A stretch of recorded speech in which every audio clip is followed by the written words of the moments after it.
नमस्कार। आज हम वाराणसी से 30 किलोमीटर दूर चुनार की तरफ बढ़ चले हैं। अपने इस वीडियो में हम आपको चुनार स्थित ऐतिहासिक किले के बारे में विस्तार से बताएंगे। तो चलिए शुरू करते हैं। दोस्तों, यूपी के मिर्जापुर जिले में स्थित पवित्र गंगा की कलकल करती धाराओं से लगा चुनार का किला महज भूखंड नहीं बल्कि कला एवं संस्कृति का अद्भुत अध्याय है। चुनार किले से लगा हुआ ही चुनार नगर है, जिसकी भौगोलिक स्थिति बड़ी आकर्षक है। नगर के चारों ओर नदी नाले, पर्वत, जंगल, झरने, तालाब आदि की बहुतायत है। चुनार नगर उतना ही प्राचीन है जितना चुनार का किला। दोनों का विकास साथ साथ चलता रहा है।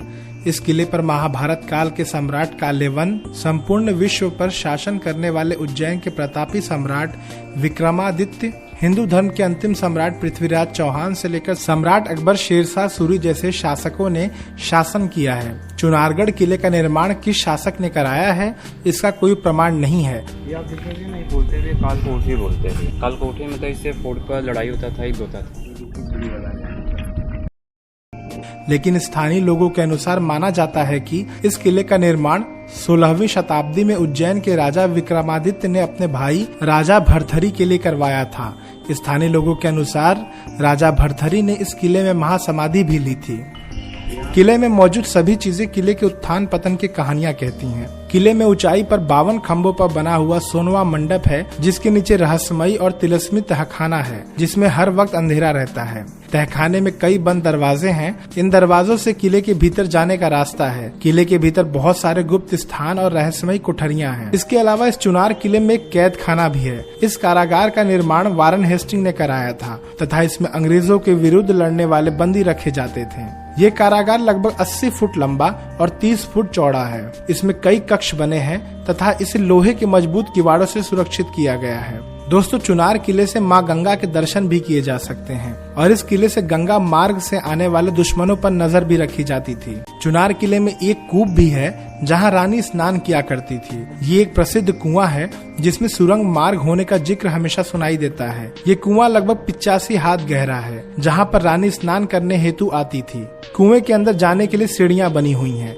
कुएं में प्रकाश हेतु के लिए दीवार पर लगे पत्थर पर मशाल रखने के लिए स्थान भी बना हुआ है। कहा जाता है कि संकट काल में ये कुआं गुप्त वार्तालाप करने के लिए बनवाया गया था।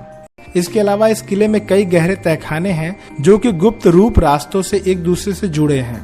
सबसे बड़ा रहस्य इसमें छुपे हुए खजाने को लेकर है। ये एक बहुत बड़ा सत्य है कि खजाना इसी किले में कहीं सुरक्षित है। इस किले का एक महत्वपूर्ण नक्शा भी है जो किसी के यहाँ कैद है।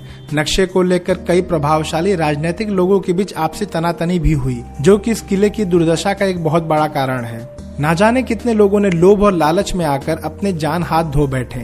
किले में कई सारे खतरनाक स्थान हैं। भारत की आजादी के बाद इसके कई खतरनाक गुप्त दरवाजों, सुरंगों और मुहानों को बंद कर दिया गया। ऐसे बहुत सारे आश्चर्य यहाँ इस किले में कैद हैं। कुछ का तो पता है, कुछ का तो एकदम दफन है। इसके अलावा किले के अधिकांश हिस्से में आम नागरिकों का प्रवेश वर्जित है। एक ऐसा किला जिसने कई युग देखे, जो भारत के गौरवशाली इतिहास का गवाह है, वो किला वर्तमान समय में अपनी दुर्दशा पर आंसू बहा रहा है। चुनारगढ़ के पवित्र भूमि पर यह ऐतिहासिक विरासत करा रहा है। आवश्यकता है इसको संरक्षित करने की, सुरक्षित करने की। हम आशा करते हैं कि भविष्य में, या यूं कहें कि समय रहते ही, इस ऐतिहासिक किले पर सरकार ध्यान देगी और इसे बेहतर तरीके से संजो कर रखने का प्रयास करेगी। इसी उम्मीद के साथ अब हम आपसे विदा लेते हैं और लौट चलते हैं वापस बनारस। इस वीडियो में बस इतना ही। अगर आपको ये वीडियो पसंद आया हो तो इसे लाइक करें और हमारे चैनल को अभी सब्सक्राइब कर लें।